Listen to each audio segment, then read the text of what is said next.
ANS news. Doctor प्रसाद पवार इन्होंने Bharatiya Janata party में हजारों की संख्या में डॉक्टरों को लेकर जाहिर पक्ष प्रवेश किया। डॉक्टर प्रसाद पवार ने कहा कि मेरा सौभाग्य है कि मैं भारतीय जनता पार्टी में डॉक्टर के साथ साथ और भी कार्यों को अच्छी तरीके से कर सकूंगा।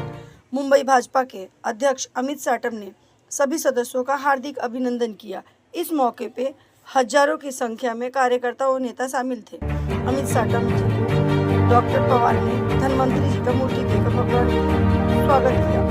जाहिर पक्ष प्रवेश में भाजपा के नेता बबलू पांचाल, राहुल लज, उदय सिंह, धर्मवीर सिंह, डॉक्टर सतीश तिकड़े, प्रीतेश मिश्रा, बिरजू अल्दर, अनिल गलगली, अनिल बेलान, सुभाष सिंह, स्वाति, बबीता गुप्ता, वेदांत लालवानी सहित कई मान्यवर उपस्थित थे।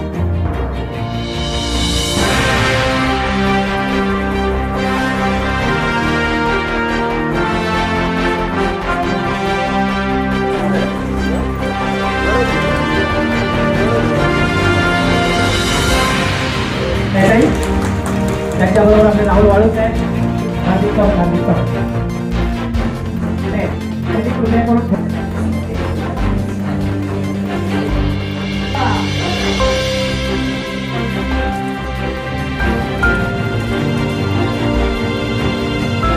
मी विनंती करतो राहुल महाराज आणि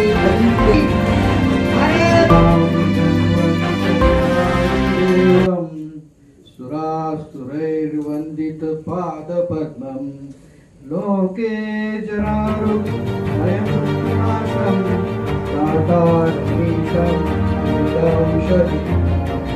शङ्खं चक्रं जलौकां ददतमृतघटं चारुदौ विश्चतुर्भिः सूक्ष्म स्वच्छमया सर्वे भद्राणि पश्यन्तु मा कश्चित् दुःखभाग्।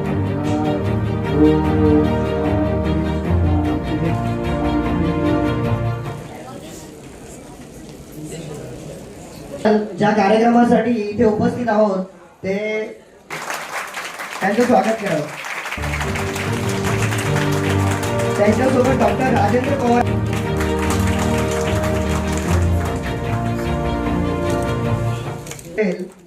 देव धन्वंतरी करतो की अध्यक्ष महोदयांनी या प्रतिमेचा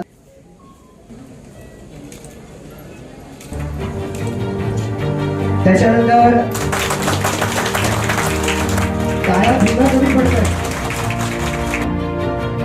त्यावेळेला जनतेची हेळसांड होत होती।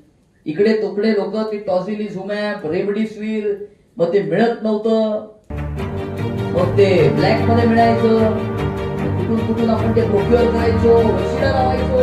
2000 रुपयाचं औषध होतं, पण त्यावेळेला त्या 2000 रुपयाच्या औषधाची किंमत 2 लाख रुपये होती।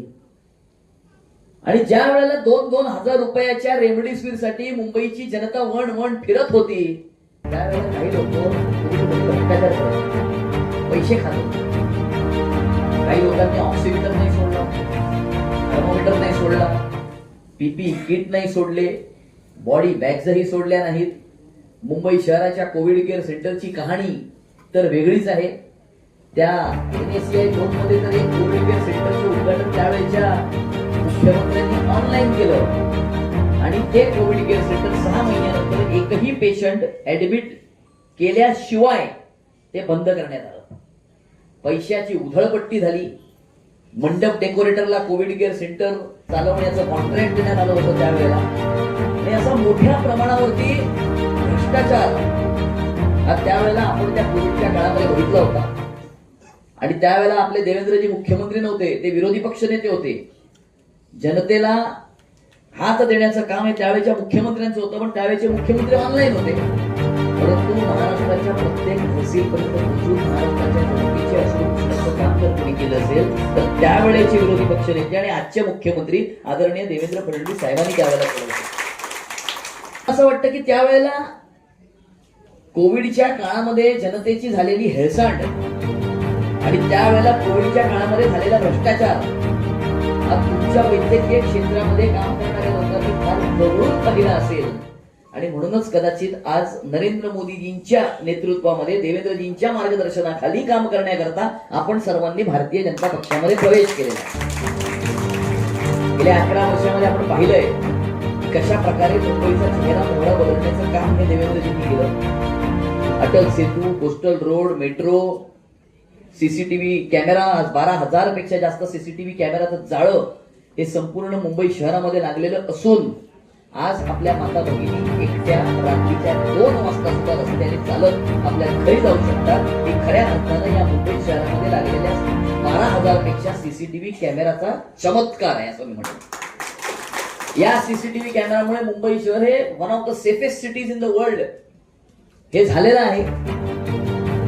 आणि वर्डीच्या बीडीडी चाळीमध्ये राहणाऱ्या मराठी माणसाला त्याच ठिकाणी 560 फुटाचं घर हे त्याच ठिकाणी निर्माण करून देण्याचं काम सुद्धा महायुतीच्या सरकारच्या माध्यमातूनच झालेलं आहे.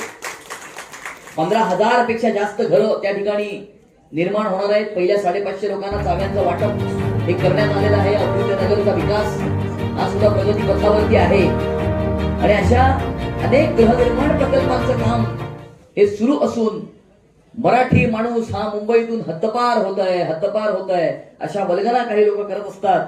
परंतु त्या मराठी माणसाकरता त्यांनी काहीच केलं नाही. पण त्या मराठी माणसाला त्याच दक्षिण मुंबईमध्ये 560 फुटाचं घर देण्याचं काम हे सन्माननीय मुख्यमंत्री देवेंद्र फडणवीस साहेबांनीच करून दाखवलं. आणि मराठी भाषेला अभिजात भाषेचा दर्जा सुद्धा पंतप्रधान नरेंद्र मोदीजींनीच प्राप्त करून दिला. मुंबई महानगरपालिकेची निवडणूक आली की 6 महिने आधी अनेक लोकांना मराठीची आठवण होते. निवडणूक संपल्यानंतर मराठी माणसाला विसरतात, मुंबईला विसरतात. आणि त्यामुळे माझं त्यांना सांगणं आहे की गेल्या 25 वर्षामध्ये तुम्ही मुंबईच्या महानगरपालिकेवरती राज्य केलं. त्या 25 वर्षामध्ये तुम्ही मुंबईकरांसाठी, मराठी माणसासाठी, मुंबईसाठी केलेलं एक काम दाखवा. आम्ही गेल्या 11 वर्षामध्ये केलेली 100 कामं आम्ही दाखवू. 100 कामं आम्ही दाखवू. आणि त्यामुळे नुसत्या मराठीच्या गप्पा करायच्या, भाषावाद करायचा, प्रांतवाद करायचा, मराठीसाठी आणि मराठी माणसासाठी काहीच करायचं नाही. आणि नुसत्या अशा प्रकारच्या वल्गना करून कुठेतरी मुंबई आणि मराठी माणसाचं मन भरकटवण्याचा प्रयत्न काही लोक करत आहेत. त्यांची मुलं ही बॉम्बे स्कॉटिश मध्ये शिकली आणि ते आम्हाला सांगतात की मराठी शाळा ह्या बंद होत आहेत. तुमच्या मुलांनी कॉलेजमध्ये जर्मन आणि फ्रेंच शिकायचं आणि तुम्ही इथे रस्त्यावरती येऊन हिंदीचा विरोध करायचा. ही दुटप्पीपणा आणि ढोंगीपणाची भूमिका आहे. पण मला हा पूर्ण विश्वास आहे की येणाऱ्या काळामध्ये यांना घरचा रस्ता दाखवल्याशिवाय मुंबईकर इतकं बसणार नाही. मुंबईचा विकास, मुंबईची उन्नती, मुंबईची प्रगती ज्या वेळेला होते त्यावेळेला मुंबई शहराला सुरक्षित ठेवणं ही तितकंच महत्वाचं असून या लोकांनी आपलं संपलेलं राजकारण पुन्हा एकदा जिवंत करण्याकरता, मतांच्या नांगोली चालना करता ज्या प्रकारचं राजकारण यांनी गेल्या 4-5 वर्षांमध्ये केलेलं आहे, रॅडिकल फंडामेंटलिस्ट एलिमेंट्सला ताकद देण्याचं काम यांनी केलेलं आहे. यांच्या प्रचार फेरीमध्ये पाकिस्तानचे झेंडे फडकले होते. यांच्या प्रचार फेरीमध्ये बॉम्बस्फोटाच्या आरोपींनी यांच्या उमेदवाराचा प्रचार केला होता. अशा प्रकारे मुंबई शहराचा रंग बदलण्याचा प्रयत्न काही लोक करतायत. पण येणाऱ्या काळामध्ये मुंबई शहराची उन्नती, मुंबई शहराचा विकास, मुंबई शहराची प्रगती होत असताना मुंबईला सुरक्षित सुद्धा ठेवणं तितकंच क्रमप्राप्त आहे. आणि त्याकरता महायुतीचा महापौर, महायुतीचा भगवा झेंडा हा मुंबईच्या महानगरपालिकेवरती फडकवणं ही मुंबईकरांची गरज आहे. हे मुंबईकरांनी संकल्प केलेला आहे. भारतीय जनता पक्षाचा किंवा महायुतीचा कार्यकर्ता महापौर व्हावा याकरता ही निवडणूक नाहीये.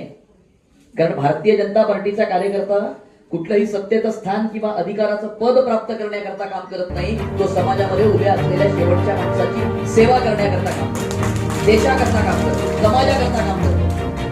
परंतु मुंबई शहराचा विकास करायचा आहे, उन्नती करायची आहे, प्रगती करायची आहे. त्याचबरोबर मुंबईला सुरक्षित सुद्धा ठेवायचं आहे. आपल्या येणाऱ्या भविष्यातल्या पिढ्यांचं रक्षण करण्याची ही लढाई आहे. आणि म्हणून महायुतीचा महापौर ज्या मुंबईच्या महानगरपालिकेमध्ये विराजमान करायचा आहे तो नरेंद्र मोदीजींच्या विजननुसार, देवेंद्रजींच्या मार्गदर्शनाखाली काम करेल. आणि मुंबई शहराचा विकास, उन्नती आणि प्रगती होत असताना मुंबई शहराला सुरक्षित सुद्धा ठेवेल. त्याकरता येणाऱ्या काळामध्ये जो मुंबईकरांनी संकल्प केलेला आहे, मला असं वाटतं की आजचा हा पक्ष प्रवेश आणि वैद्यकीय क्षेत्रामध्ये काम करणाऱ्या सर्व कर्मचाऱ्यांचा, डॉक्टर्सचा, फार्मसिस्टचा, लॅब असिस्टंटचा पक्ष प्रवेश हीच गोष्ट पुन्हा एकदा अधोरेखित करतं की मुंबईकर आणि मुंबई शहर आणि मराठी माणूस हा भारतीय जनता पार्टी आणि महायुतीच्याच बरोबर उभा आहे. आणि येणाऱ्या काळामध्ये आपण सर्वजणांनी मिळून या मुंबई शहराच्या उन्नती करता, प्रगती करता, या समाजामध्ये उभ्या असलेल्या शेवटच्या मुंबईकराला सेवा देण्याकरता आपण सर्वजणांनी एकत्रितपणे सज्ज व्हा, संकल्प करा, अशाच प्रकारचा संदेश मी तुम्हाला सर्वांना देतो. तुमच्या सर्वांचे अत्यंत मनापासून पुन्हा एकदा भारतीय जनता पक्षामध्ये मी स्वागत करतो आणि इथेच माझं बोलणं संपवतो. जय हिंद, जय महाराष्ट्र, भारत माता की जय. आज डॉक्टर प्रसाद पवार यांच्या नेतृत्वाखाली वैद्यकीय क्षेत्रातील कर्मचारी, lab assistant, pharmacist, doctors, support staff अशा सर्वच लोकांनी भारतीय जनता पक्षामध्ये प्रवेश केलेला आहे. मोदीजींच्या विजननुसार, देवेंद्रजींच्या मार्गदर्शनाखाली काम करण्याची सर्वांचीच इच्छा आहे आणि वैद्यकीय क्षेत्रामध्ये काम करणाऱ्या सर्व कर्मचाऱ्यांनी, डॉक्टरांनी 2020 ते 2022 मध्ये काय घडलं होतं हे फार जवळून त्यांनी या ठिकाणी बघितलेलं आहे. ज्या वेळेला वैद्यकीय क्षेत्रातले सर्व लोक जिकरीचे प्रयत्न करत होते, जिद्दीने काम करत होते, स्वतःची आणि स्वतःच्या कुटुंबियांच्या जीवाची पर्वा न करता जनतेची सेवा करत होते, त्यावेळेला काही लोक कोविडमध्ये भ्रष्टाचार करत होते, काही लोक फेसबुक ऑनलाईन होते आणि म्हणून मला असं वाटतं की कुठंतरी या सगळ्या गोष्टीला कंटाळून येणाऱ्या काळामध्ये भारतीय जनता पार्टी आणि महायुतीच्या नेतृत्वाखाली मुंबई शहराचा विकास झाला पाहिजे. मुंबई शहराचा विकास, उन्नती आणि प्रगती होत असताना मुंबई शहर सुरक्षित सुद्धा राहिलं पाहिजे आणि त्यामुळे संपूर्ण मुंबापुरी मराठी माणूस, मुंबईकर हा भारतीय जनता पार्टी आणि महायुतीच्या पाठीशी खंबीरपणे उभा आहे. हीच गोष्ट आजचा पक्षप्रवेश अधोरेखित करतं. त्याप्रमाणे लाडकी बहिणी साथ दिला होता. लाडकी बहिणीच्या फॅक्टर काम करणार आहे महाराष्ट्र सरकार. लाडकी बहीण, सर्व लाडक्या बहिणींना महायुतीच्या सरकारच्या मार्फत त्यांच्या उद्धाराकरता, महिला सशक्तीकरणाकरता जे मानधन मिळतं ते मानधन निवडणुकीच्या आधी सुरू करण्यात आलं होतं आणि ते आजही कंटिन्यू करण्यात येत आहे आणि त्यामुळे विरोधकांनी कितीही बोंबा मारल्या तरी लाडकी बहीण योजना काही कुणीही बंद करू शकत नाही. ती अजिबात बंद होणार नाही आणि देवाभाऊंच्या नेतृत्वातलं सरकार आपल्या माता भगिनींना अशाच प्रकारे येणाऱ्या काळामध्ये सुद्धा सक्षम करत राहील. हे बघा, ॲक्च्युली डॉक्टर फक्त डॉक्टर आज नाही आहेत, तर वैद्यकीय क्षेत्रातले वेगवेगळ्या फील्डमध्ये जसं लॅब असिस्टंट असो किंवा केमिस्ट असो, डॉक्टर्स, हॉस्पिटल ओनर्स आणि हे सगळेच मुंबईतले जे क्षेत्रात काम करणारे जे एज्युकेटेड लोक आहेत, ही एज्युकेटेड लोकांनी आज ह्या सगळ्या गोष्टींना ॲक्सेप्ट केलेलं. भारतीय जनता पार्टीच्या माझ्या प्रवेशाच्या पाठीमागं फक्त मी एकटा नाही आहे, माझ्याबरोबर असंख्य पूर्ण मुंबईतले 20,000पेक्षा जास्त डॉक्टरांना आज या गोष्टीची जाणीव आहे की आपल्याला का हे भारतीय जनता पार्टी पक्षाला आपल्याला का सपोर्ट करायचं आहे हे त्यांनी जाणून आज ते सगळे माझ्या पाठीमागे उभं राहायचं. की खरं सांगायचं म्हणजे की वैद्यकीय क्षेत्राचा जो भाग आहे हा राजकारणाशी संदर्भात नसतो, परंतु आज ह्या काळात ह्या सगळ्यांच्या आमचे जे विशेष आमच्या ज्या अडचणी आहेत त्या अडचणी सरकारपर्यंत पोचवण्यासाठी आणि ह्या अडचणींना त्या सरकारकडून पूर्ण मात करण्यासाठी आज ह्या गोष्टीची गरज आहे. त्यामुळे लोकांनी मला ॲज अ प्रतिनिधित्व म्हणून हे दायित्व दिलेलं आहे आणि मी ते पूर्णतः दायित्व पूर्ण करणार आणि आमच्या वैद्यकीय क्षेत्राच्या कोणत्याही अडचणी आदरणीय मुख्यमंत्री देवेंद्र फडणवीस साहेब यांच्या माध्यमातून ह्या सगळ्यांना पूर्ण करून मिळणार याचीही मी ग्वाही देतो आणि ते सगळे प्रश्न आणि त्या सगळ्या अडचणीवरून आम्ही एक एज्युकेटेड वोटर म्हणून आम्ही आज समाजकारणात समोर उतरणार आहे. जे माझ्या चॅनलवरून जे दर्शक आहेत ते बघताय त्यांना तुम्ही काय म्हणजे निवेदन करणार? राजकारण साहेब, मी सर्वसामान्य जनतेला सांगू इच्छितो की राजकारण हा डॉक्टरांचा विषय नाही आहे. आमचा सगळा हा प्रवेश आहे हा एक सुधारित आणि एक उत्तम मुंबईतील सर्व डॉक्टर्स आणि वैद्यकीय क्षेत्रातील सगळ्या लोकांच्या प्रगतीसाठी आणि हा आम्ही चालूच ठेवणार. जशी काळाची गरज, जशा प्रत्येक युनियन काम करत आहेत तसं आम्हीही एक आहोत हे आम्हाला आता पूर्ण मुंबईला किंवा पूर्ण महाराष्ट्राला सांगायचं आहे आणि ते सर्व काम करण्याची संधी ही मला आज आदरणीय भारतीय जनता पार्टीचे जे प्रदेशाध्यक्ष आहेत अमित साटम साहेब भारतीय जनता पार्टीच्या मुंबईचे प्रदेशाध्यक्ष आहेत जे त्यांच्या माध्यमातून आणि आदरणीय मुख्यमंत्री देवेंद्र फडणवीस साहेबांच्या मार्गदर्शनाखाली मिळेल अशी मी अपेक्षा ठेवून मी आलेलो आहे.